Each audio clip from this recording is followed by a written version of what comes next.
Welcome to bird media. నేను వైష్ణవి. అధినేతలను ముట్టడిస్తే యుద్ధం ముగుస్తుందని అనుకున్న అమెరికా అంచనాలు తప్పాయి. ఇక ఇరాన్ యుద్ధాన్ని ఇప్పటి వరకు కొనసాగిస్తోంది. 22 రోజులుగా కొనసాగుతోంది ఉద్రిక్తతలు. అయితే ఇరాన్ దాడి సామర్థ్యం మాత్రం తగ్గలేదు.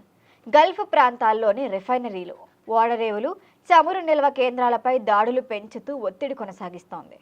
అంతేకాదు కొత్త లాంగ్ రేంజ్ స్టెల్త్ మిసైల్స్ను కూడా వినియోగంలోకి తెచ్చినట్లుగా తెలుస్తోంది. మరి దీంతో యుద్ధం అయితే ఇప్పట్లో ముగిసేలా కనిపించట్లేదు. మరింత కాలం కొనసాగొచ్చనే ఆందోళన పెరిగింది. ఇక ప్రపంచ ఇంధన రవాణాలో కీలకమైన హర్ముజ్ జలసంధి పరిస్థితి అత్యంత సున్నితంగా మారింది. గల్ఫ్ దేశాల నుంచి బయలుదేరే చమురు నౌకలలో గణనీయమైన శాతం ఈ మార్గం గుండానే ప్రయాణిస్తాయి. ప్రస్తుతం వందలాది చమురు నౌకలు అక్కడే నిలిచిపోయినట్లుగా నివేదికలు చెబుతున్నాయి. ఇక రవాణా అంతరాయం కారణంగా అంతర్జాతీయ మార్కెట్లో చమురు ధరలు పెరుగుతున్నాయి. ఇంధన సరఫరా గొలుసు దెబ్బతింటే దాని ప్రభావం ప్రపంచ ఆర్థిక వ్యవస్థపై ఖచ్చితంగా పడటం సహజమే. మరి భారత పరిస్థితి ఎలా ఉందని చూస్తే ప్రస్తుతం ముడి చమురు నిల్వల విషయంలో అత్యవసర పరిస్థితి లేదని అధికారులు చెప్తున్నారు భారత్లో. అయినప్పటికీ ఎల్ఎన్జీ సరఫరాలో ఒత్తిడి అయితే ఖచ్చితంగా కనిపిస్తోంది. భారతదేశానికి వచ్చే ఎల్ఎన్జీలో సుమారు 49% ఖతార్ నుంచి వస్తుంది. అందులో 65% హర్ముజ్ మార్గం నుంచే మనకి రవాణా అవుతూ వస్తోంది. మరి ఈ నేపథ్యంలో 22 ఎల్ఎన్జీ క్యారియర్లు మార్గ మధ్యలోనే చిక్కుకుపోయినట్లుగా సమాచారం.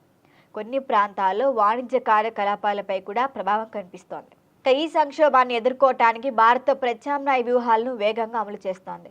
America, Canada, Australia, Nigeria, Russia, Norway వంటి దేశాల నుంచి దిగుమతులు పెంచే చర్యలు కూడా స్టార్ట్ చేసింది. అయితే అమెరికా, కెనడా, ఆస్ట్రేలియా నుంచి వచ్చే నౌకలు కేప్ ఆఫ్ గుడ్ హోప్ మార్గం గుండానే వస్తాయి. అంటే రష్యా, నార్వే నుంచి సరఫరాలు సూయజ్ కాలువ మార్గం ద్వారా మనకొస్తాయి. ఈ మార్గాలు ఖచ్చితంగా హర్ముజ్పై ఆధారపడవు. మరి గ్యాస్ కొరతను తగ్గించేందుకు స్వాప్ టెండర్ విధానాన్ని కూడా తీసుకొచ్చారు. దూర ప్రాంతాల్లో ఉన్న భారత సరుకు కంటైనర్లను అక్కడి అవసరాలకు వినియోగించుకొని భారత్కు సమీప దేశాల నుంచి సరఫరాలు స్వీకరించే విధానం అన్నమాట. మరి ఈ చర్యల కోసం కేంద్రం సుమారుగా 600 కోట్లు కేటాయించినట్టుగా తెలుస్తోంది. అంతేకాకుండా విదేశీ టెర్మినల్స్ను లీజుకు తీసుకునే ఆలోచనతో కూడా ముందుకొస్తోంది భారత్.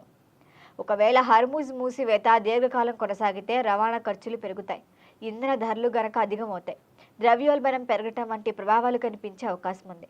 అందుకే సరఫరా విభిన్నీకరణ, వ్యూహాత్మక నిల్వలు, ప్రత్యామ్నాయ మార్గాల వినియోగం వంటి చర్యలు కీలకంగా మారతాయి.